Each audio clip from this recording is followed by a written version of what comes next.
This question says water flows through the big pipe on the left and there's no air in the system. So as water enters, it completely displaces the air and the entire volume of the pipe will be occupied with water.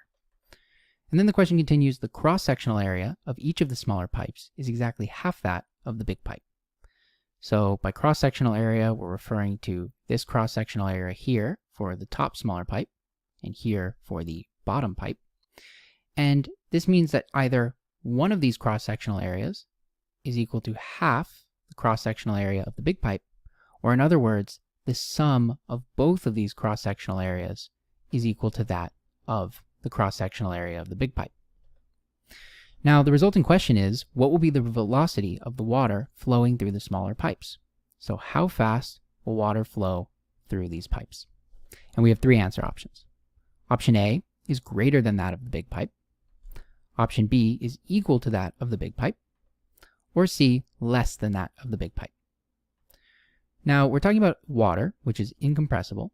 So therefore, we know the mass flow in must be equal to the mass flow out. So this is to say the amount of water entering and leaving the pipes per unit time must be the same.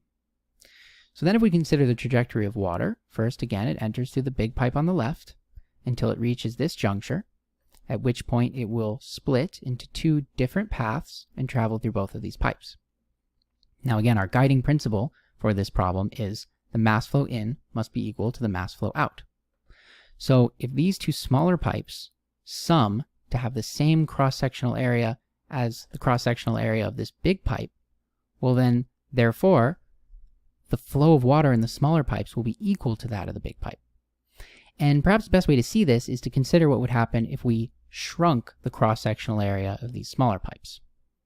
So in this case, again, we still need to satisfy this condition. The water in must be equal to the water out. So if we have a smaller cross-sectional area, well then that means more water has to move more quickly so that we see the same amount out as in.